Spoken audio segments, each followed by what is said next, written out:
La parole qui fut adressée à Jérémie de la part de l'Éternel en ce mot. La parole qui fut adressée, s'il te plaît, reste d'abord là-bas. La parole qui fut adressée à Jérémie de la part de l'Éternel en ce mot.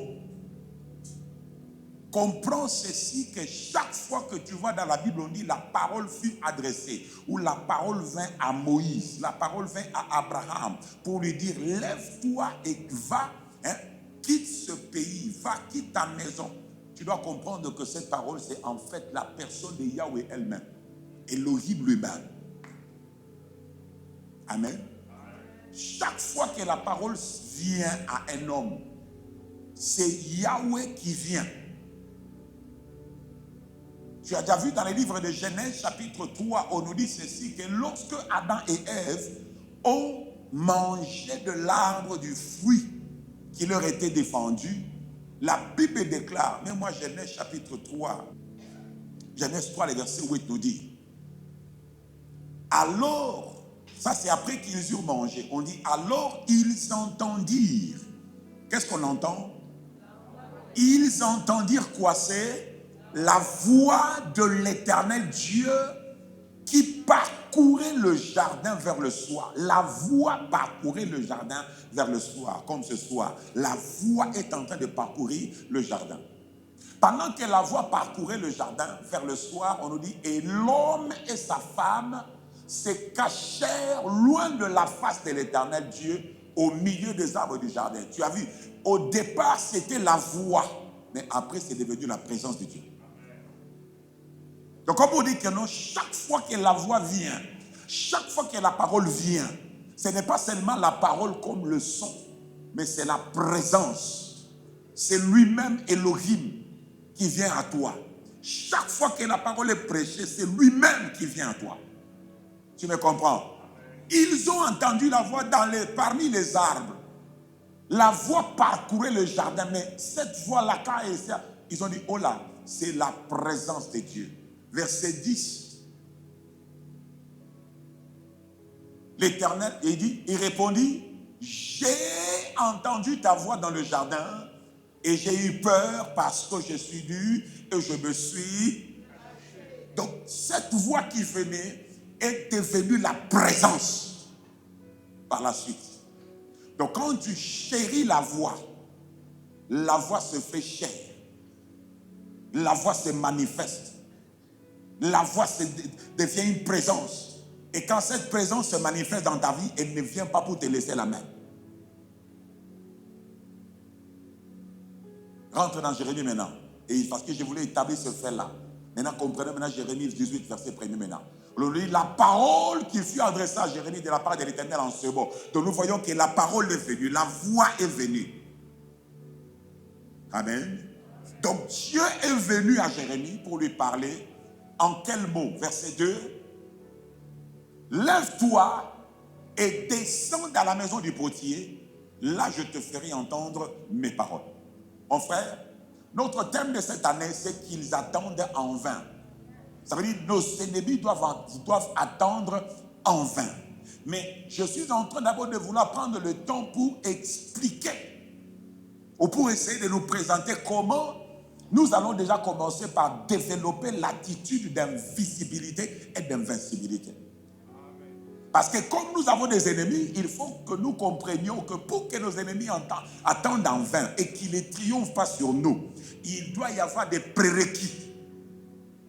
Il y a des manières de faire, il y a des façons de vivre, il y a des façons de se conduire, il y a aussi des endroits où il faut être et des endroits où il ne faudra pas être.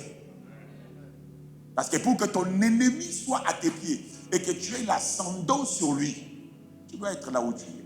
Comprenez ici que Dieu n'est pas seulement le Dieu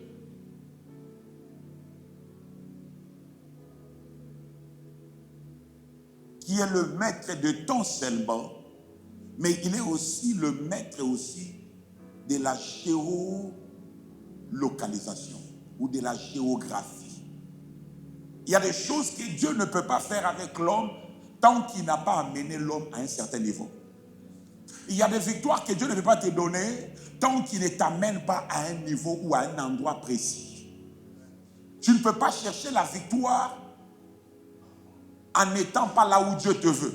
Est-ce que je t'ai dit hier que Élie savait que c'est lorsque c'est l'heure de l'offrande du soir, si je m'engage seulement à prier, à faire les choses comme ils se doivent et à dire des paroles comme elles se doivent, Dieu ne tardera pas à faire descendre le feu. Amen. Lève-toi et descends dans la maison du potier. Le rendez-vous n'était pas. Dieu pouvait parler à Élise, à Jérémie. Dieu peut te parler n'importe où. Mais quand il choisit que tu ailles quelque part, il sait qu'il sait.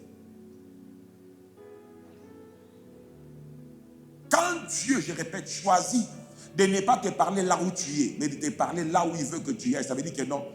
L'endroit où tu peux être un bon endroit, mais tu ne sauras pas entendre sa voix. Parce qu'il y a des fois, Dieu ne va pas te parler avec la bouche.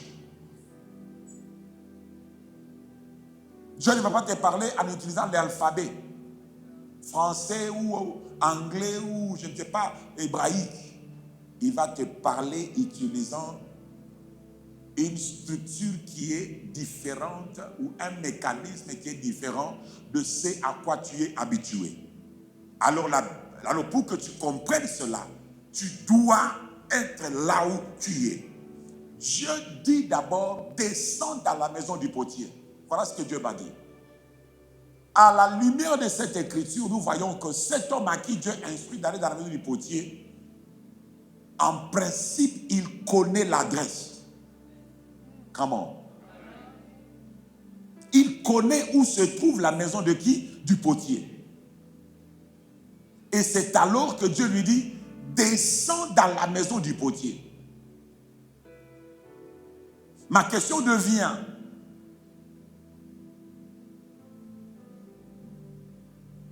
comment je veux mettre ça? Lève-toi, descends dans la maison du potier. C'est-à-dire, il y a des personnes qui connaissent l'adresse. Il y a des personnes qui connaissent les lieux du rendez-vous. Les lieux où Dieu lui-même fera quoi? Se manifestera. Les lieux où Dieu leur parlera.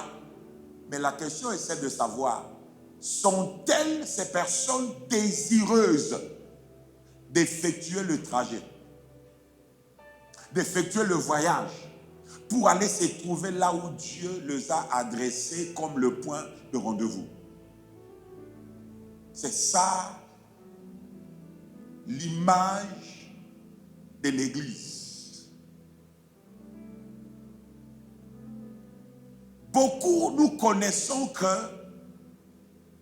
beaucoup d'ailleurs connaissent qu'est-ce que je dois faire, où est-ce que je dois être et comment je dois faire les choses pour que ma vie prenne une autre tournure, n'est-ce pas?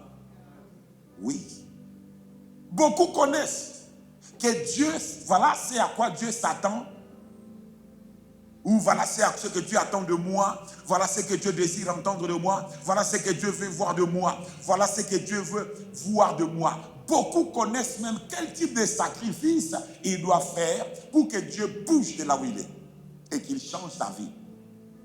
Mais la question c'est de savoir, malgré que ces personnes connaissent, sont-elles désireuses d'aller là-bas, de payer le prix, d'offrir les sacrifices là? Imaginez-vous, Dieu lui dit, descends dans la maison du potier. Lui dit, Seigneur, parle-moi seulement là où je suis. Dieu n'est pas comme ça. Dieu dit, je ne peux pas te parler là où tu es parce que c'est ce que je veux te dire. Ça ne sera pas sous la forme audible. Ça ne sera pas sous la forme verbale. Il faut que tu sois là. Beaucoup d'enfants de Dieu aujourd'hui connaissent les mécanismes des révélations de ce que Dieu attend d'eux. Peut-être que tu es là, Dieu t'a déjà donné une révélation. Peut-être par un enseignement, par un message prophétique. Mais le problème, c'est quoi? Est-ce que tu as déjà accepté de prendre cette révélation-là et de la mettre en pratique? La prière n'est pas un souhait. On ne prie pas en souhaitant. Oh, je souhaite prier pendant 1 heure. Je souhaite prier pendant 30 minutes sans m'arrêter. Ce n'est pas comme ça que tu pries. Tu pries comment? En t'engageant dans la prière. En commençant la prière. Amen, l'église? Tu ne pries pas en souhaitant. Oh, j'aurais aimé être à l'église. Et d'ailleurs, beaucoup savent qu'il y a quelque chose qui se passe peut-être à l'église, comme maintenant là.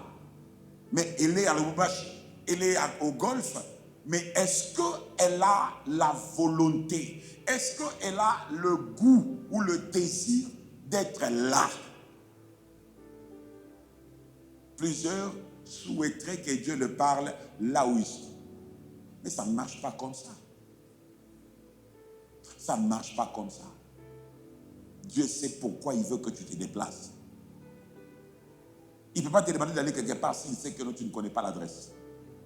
Donc le monsieur connaissait l'adresse. Dieu lui a dit descends. Il savait que non, pour arriver, il faut que je descende.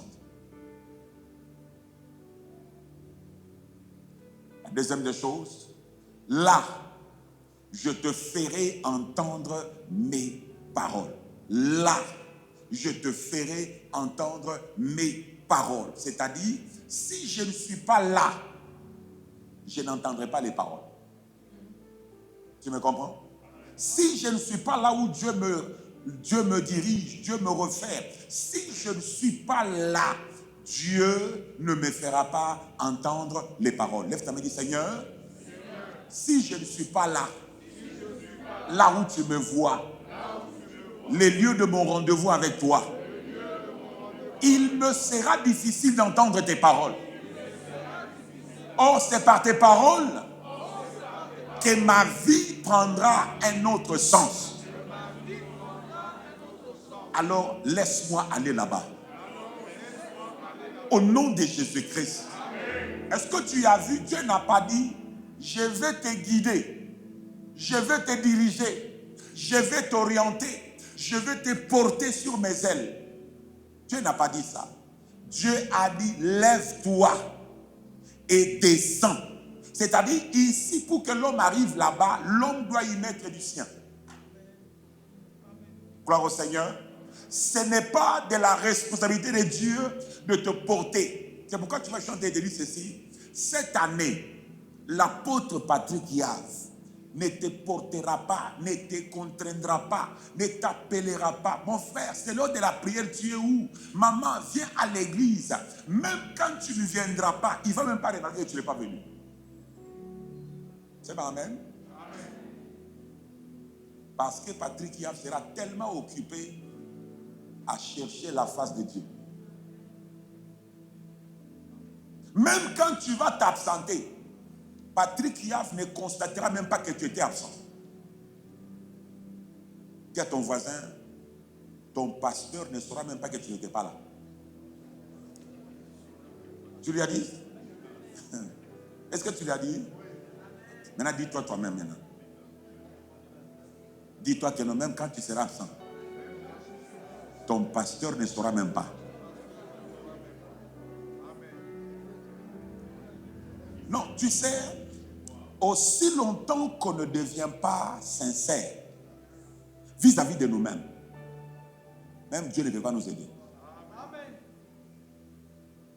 Parce que qui mange avec la bouche de l'autre? Qui a déjà mangé avec la bouche de l'autre? Même quand tu aimes ton mari, même quand tu aimes ton épouse, quand c'est l'heure de manger, ce n'est pas à toi de manger pour lui. C'est pourquoi même quand même le conjoint est malade, ou il n'est pas, on essaye de le forcer, ne fût-ce qu'à faire quoi? À manger. Tu ne peux pas lui dire, non, écoute, repose-toi, je vais manger ta part pour toi. Ça ne va pas le bénéficier. En dépit de tout l'amour que tu as pour lui ou pour elle, ça ne peut pas le bénéficier. Il faut que la personne, c'est pourquoi tu vois le médecin de foi, il peut faire même, lui donner le nourrir par des injections. Parce qu'ils savent que cet homme doit être alimenté s'il doit rester en forme et en vie. Alors, Attendre que quelqu'un prie pour toi, c'est une grossière erreur. Déléguer la prière, ça sera une grossière erreur. Retirer son épée du carnage, ça sera une grossière erreur. Dis, je serai là. Je serai là. Lève-toi et descends dans la maison du potier, c'est-à-dire l'homme doit se lever lui-même, l'homme doit se diriger, l'homme doit prendre ses jambes et aller dans la maison du potier. Parce que dans la maison du potier, c'est là que la sagesse lui sera communiquée. Dans la maison du potier, c'est là que Dieu va lui montrer les choses qui doivent arriver et comment elles doivent être faites. Dans la maison du potier, c'est là que la sagesse lui sera transmise. La Bible dit ceci. Là, je te ferai entendre quoi? C'est mes paroles. Verset qui suit, s'il vous plaît. Je descendis. Tu as vu? Il n'a pas dit, on me transporta. Mais je descendis. C'était une action délibérée.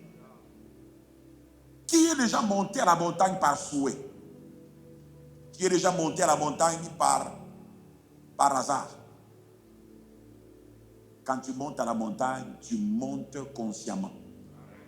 Tu y mets du sien. Et tu sens le mollet te font mal. Parce que tu fais quoi? Tu montes la montagne. Que notre mentalité pour ces 50 jours soit une mentalité des hommes et des femmes radicale pour la présence de Dieu. Ne viens pas pour moi. Si tu viens pour moi, tu as raté. Viens pour toi-même. Et quand tu ne viens pas, je ne veux même pas t'appeler parce que je ne saurais même pas savoir que tu n'étais pas venu. Tu m'as entendu? Amen. Tu m'as entendu? Amen. Mais moi, je serai là. Donc, je ne saurais constater que ma présence, pas la présence de celui qui n'est pas là. Je ne saurais constater que ma présence. Peut-être que je te verrai seulement quand je suis en train de prêcher comme ça. Je dis, oh, il est là, il est là, oh, peut-être. Mais quand je serai en train de prier, tu n'es même pas ma priorité. Sois ta priorité. C'est pourquoi hier je commençais à dire que non, tu es et tu seras la personne la plus importante. Dès que tu es entré dans les temples, c'est fini. Il n'y a que toi qui compte et ton Dieu. Amen. Tu comprends ça? Amen. Donc après Jésus, tu deviens la personne la plus importante. Dès que tu entres, focalise-toi sur toi-même. Ne regarde pas. On avait dit qu'on se retrouverait avec maman Kingani, maman X. Elle n'est pas encore là. Mais vous verrez à quelle heure finalement. Et pourtant, il doit m'amener le colis là. Tu as tout faux. Ce n'est pas l'endroit de jeter le colis ici. Cherche Dieu. Cherche Dieu. Et je te dis, si tu entres avec cette mentalité radicale, nous n'atteindrons même pas 50 jours. Tu commenceras déjà à voir que bite, déjà toi-même. Et puis, écoute-moi. Parmi tes priorités, que ce soit l'élargissement de ta capacité spirituelle. Tu comprends ça? Parmi les priorités, tu dois demander, Seigneur, je veux que tu m'élargisses. Mes capacités spirituelles doivent s'élargir.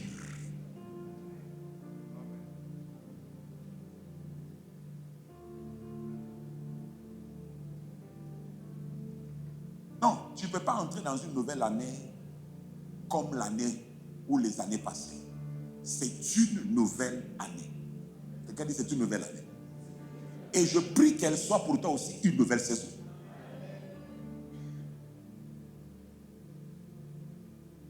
C'est pendant ces moments que tu viens pour dire que non, bon, moi Dieu m'a appelé peut-être à la musique, Dieu m'a appelé peut-être à telle chose. Mais c'est pendant ces moments que tu dis, Seigneur, Tosha Biasamani, Weka Biasas.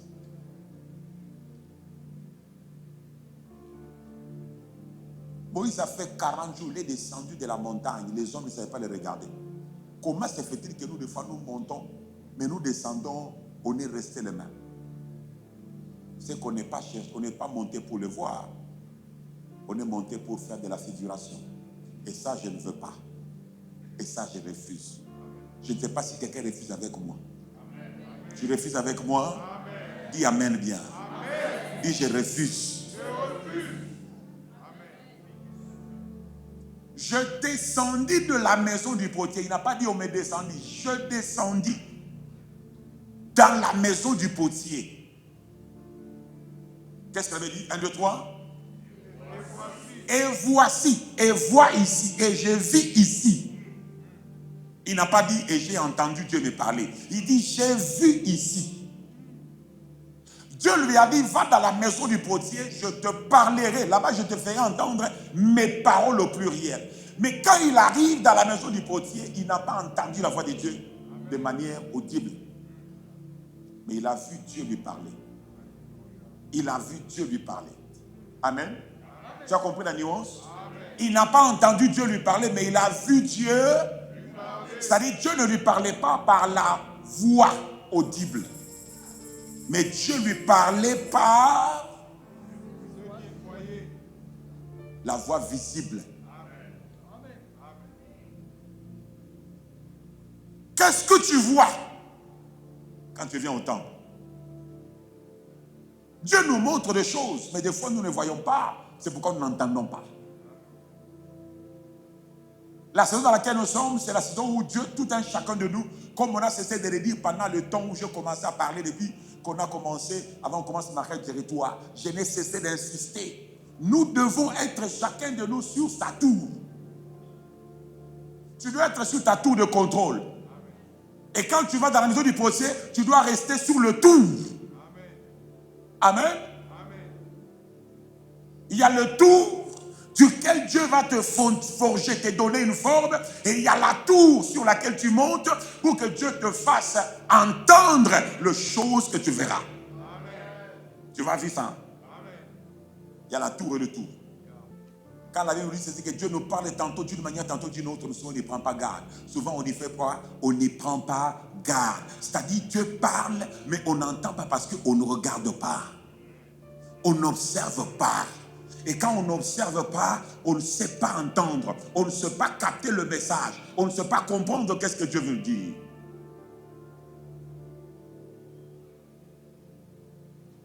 J'ai descendu dans la maison du potier et voici, il travaillait sur un tour. La maison du potier. C'est là que se trouve la réponse. Je connais l'adresse, mais suis-je désireux d'y aller? Je connais l'adresse, je connais l'endroit, mais est-ce que je suis prêt de prendre mes pieds et de me diriger vers la maison du potier? Personne ne se rendra dans la maison du potier pour toi. Laisse-moi te dire, cette histoire-là de demander, c'était comment? Comment était le culte aujourd'hui? Papa a parlé de quoi? La personne va te dire le culte était glorieux. Papa a parlé de A, B, C, D, E. Mais comme tu n'étais pas là, par exemple, amen, amen, tu n'auras pas vu ce que l'autre a vu. Amen. Tu n'auras pas entendu avec tes yeux comme l'autre a entendu en regardant les choses qui se passent. Quelqu'un dit, je verrai pour entendre. C'est pourquoi Habakkuk nous dit, Habakkuk chapitre 2, verset 1er nous dit, j'étais à mon poste, et je me tenais sous la tour. Je veillais pour voir ce que l'Éternel me dirait. Je veillais pour voir ce que l'Éternel me dirait. Est-ce que je répliquerai après ma plainte? Écoute ceci. Quand j'ai vu ce verset aujourd'hui, Dieu m'a fait voir une chose. Tu sais, on ne monte pas sur la tour ou à la tour pour envoyer des prières vers le ciel. Il y a des moments où tu viens dans la présence de Dieu, pas pour que Dieu entende ce que tu as à lui dire, mais tu viens à la tour, dans la présence de Dieu, pour entendre ce que Dieu va te faire voir. Unaona. Accepte dans cette saison aussi des fois de venir, pas pour parler à Dieu de tes problèmes, mais pour demander à Dieu, fais-moi voir. Amen. Fais-moi voir comment tu me vois. Fais-moi voir qu'est-ce que tu veux que je change dans ma vie. Fais-moi voir. Comment tu vois ma vie. Fais-moi voir. Parce que des fois, tant que tu ne vois pas ta vie comme Dieu la voit, ou comme Dieu veut que tu la voies, tu risques de rester le même et de rester là, toujours le même et toujours la même. Les années se succèdent et rien ne change. Et ça, je ne veux pas. Et je le refuse pour toi aussi.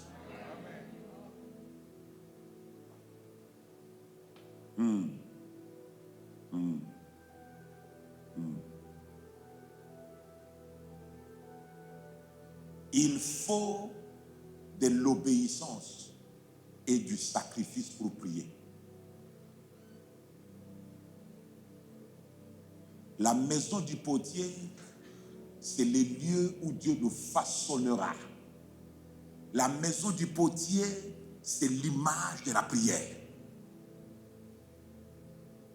Dans la prière, Dieu nous modèle. Dieu nous façonne. Dieu nous donne la forme qu'il veut que nous ayons.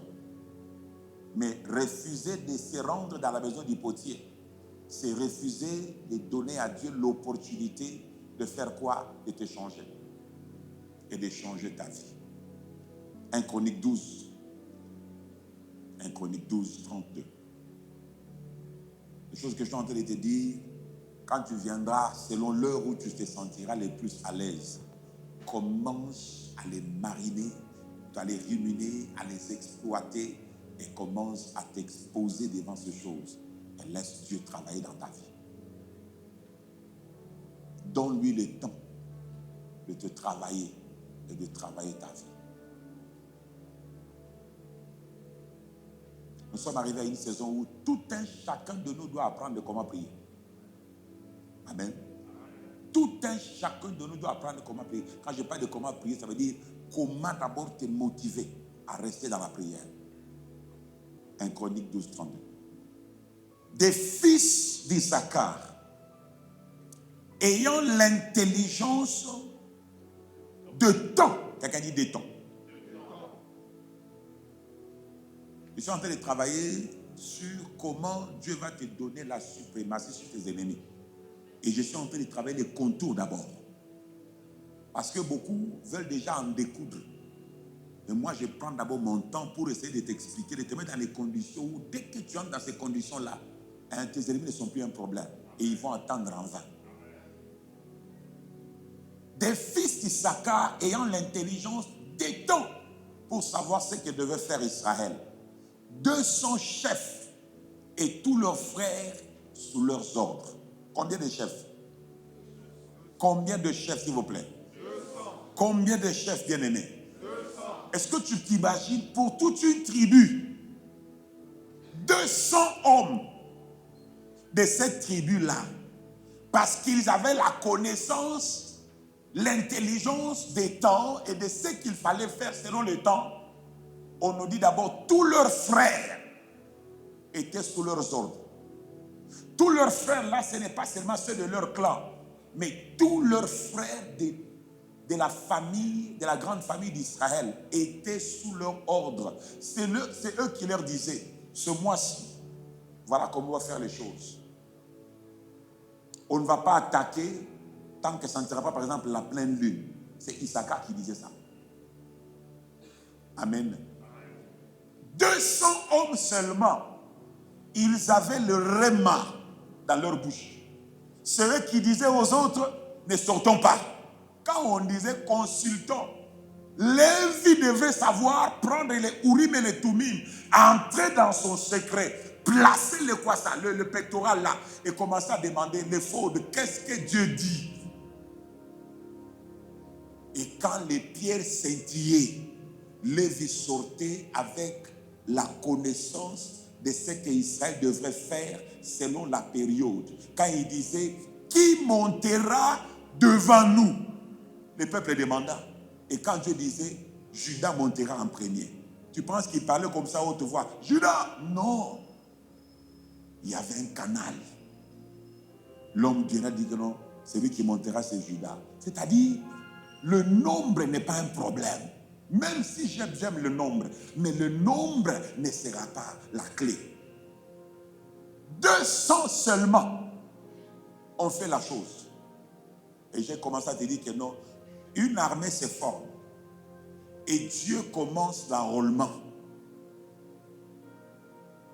Amen. Dieu commence quoi? L'enrôlement.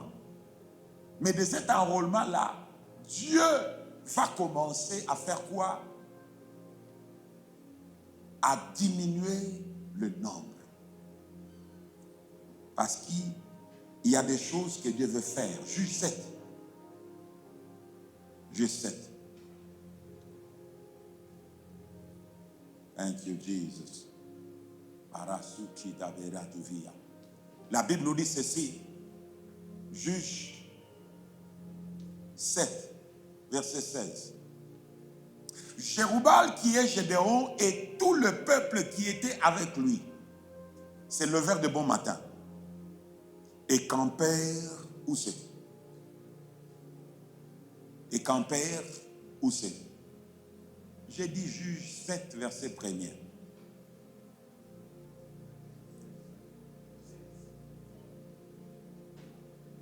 Et campèrent où c'est? Près de la source de quoi? De Harod. Ce mot, la source de Harod, veut dire la source de tremblement. Ça veut dire, quand tu campes à cette source-là, la crainte de Dieu entre en toi, tu trembles. C'est là qu'ils campèrent. Le camp de Madian était au nord de Gédéon, vers la colline de Morée dans la vallée, ou deux. L'Éternel dit à Gédéon, le peuple que tu as avec toi est comment? Trop nombreux. Le peuple que tu as avec toi est trop nombreux pour que je livre Madian entre ses mains. Il pourrait en tirer gloire contre moi et dire, c'est ma main qui m'a délivré. Verset 3. Publie donc ceci aux oreilles du peuple. Premièrement, que celui qui est craintif et qui a peur fasse quoi? S'en retourne et s'éloigne de la montagne de Galade. À peine qu'on a annoncé ça, on nous dit 22 000 hommes parmi le peuple s'en retournèrent et il en resta 10 000. Papa, ils étaient 32 000 lors de la venue. Mais en un jour, la moitié, plutôt, moi je dis, le quoi?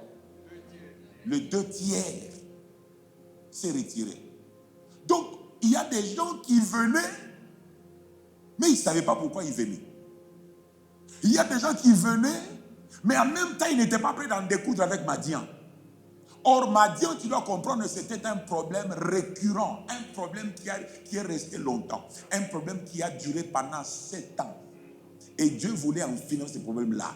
On ne peut pas finir, on ne peut pas terminer un problème de longtemps quand on a des gens qui n'ont pas peur et qui ne comprennent pas pourquoi on va aller au front. C'est ça que Dieu veut tenter de vouloir nous dire. On ne peut pas venir prier pour des problèmes de nos familles, nos combats de nos familles, quand déjà nous sommes une multitude mélangée. On a des sentiments mélangés. Toi-même, tu veux une chose et tu veux en même temps aussi son contraire. Tu as besoin de la délivrance, mais tu n'es pas prêt pour prier. Tu as besoin de la délivrance, mais tu n'es pas prêt pour payer le prix. Tu as besoin de la délivrance, mais tu as aussi peur. Comme je dis la nuit hier, Madian, c'est un problème qui venait insulter la gloire. Comment je peux travailler pendant toute une année? La saison de la moisson vient, la récolte vient. Plutôt de quoi? De la sémaille. Je sème. Mais quand la saison de la moisson arrive, Madian vient, il prend tout. Lui, les fils de l'Orient, ainsi que les Amalécites, ils prennent tout. Ça veut dire même la moisson était plus grande et plus nombreuse que les ennemis. Parce que ceux qui ne pouvaient pas prendre, on dit qu'ils mettaient au feu. Qui a prié ça avec moi la nuit? Alléluia. Il mettait ça au feu par colère. Parce que nous voulions tout prendre, mais c'est tellement beaucoup.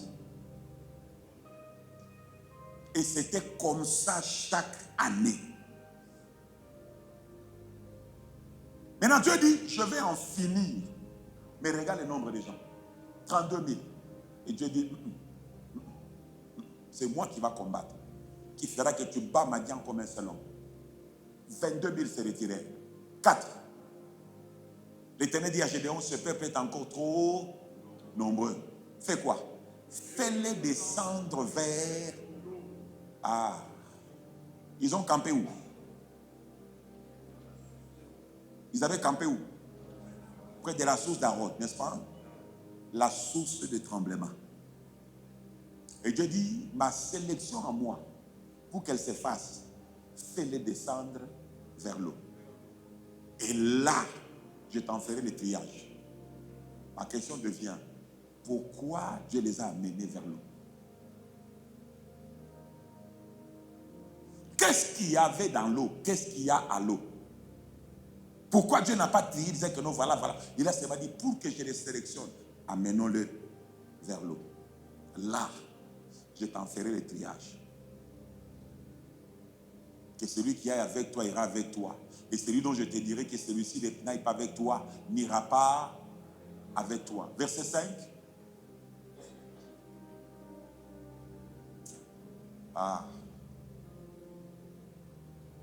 Pourquoi ils sont allés à l'eau?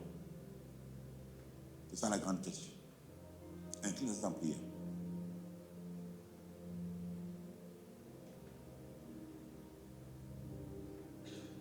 Demande à Dieu, en ce deuxième jour de notre programme de prière, de reconfigurer ton esprit, de te donner la mentalité d'un jusqu'au-boutiste, de te donner la mentalité d'un guerrier, la mentalité d'un homme radical dans tes choix et dans tes résolutions. Commence à prier cette prière. Prie cette prière.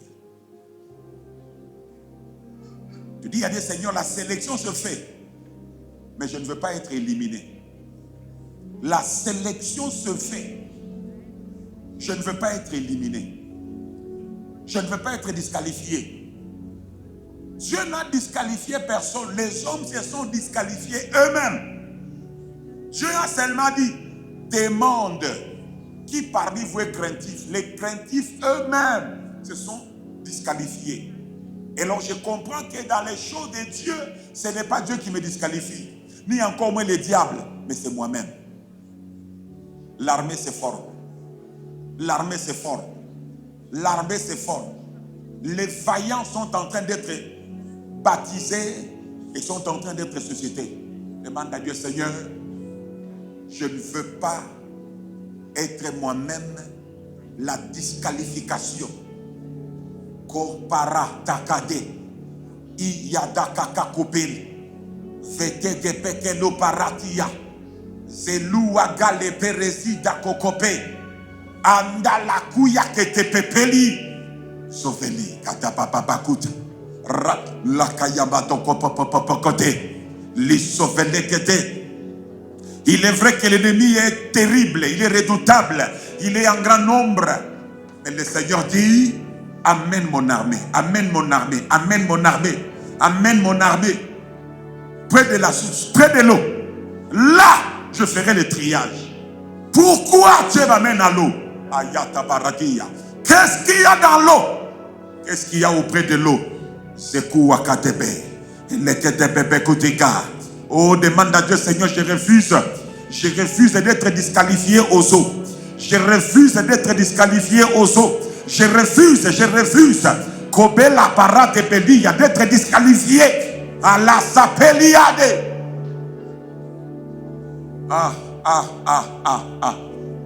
Est-ce que j'entends quelqu'un qui prie? Est-ce que j'entends quelqu'un qui prie? Est-ce que j'entends quelqu'un qui prie? Est-ce que j'entends quelqu'un qui prie?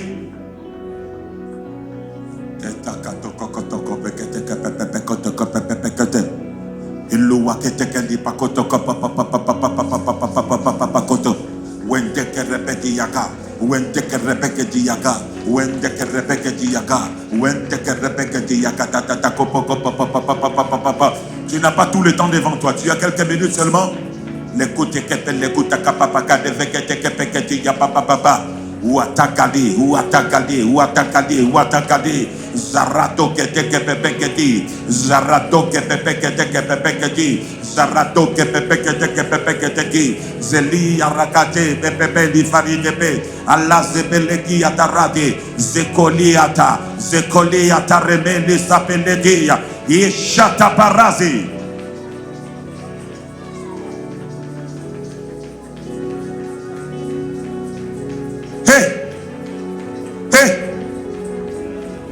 Sepilada.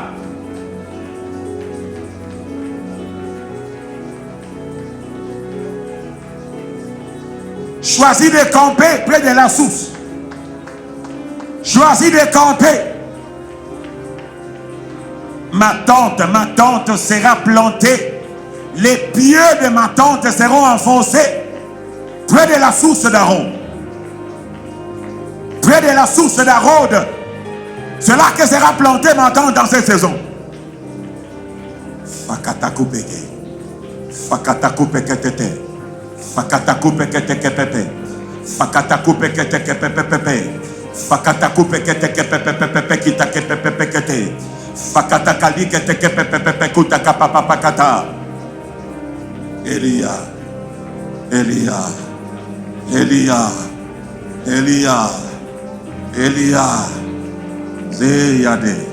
Zeyade. Elia. Yakatakapakata. Yakatakapakataka. Eleketeke pepepekete. Valeke riebegunteke perrevegudi. Ziyokatakapapakata. Yakatakapakataka.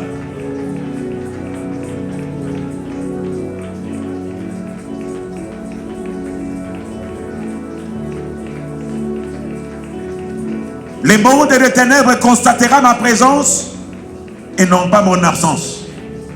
Et non pas mon absence.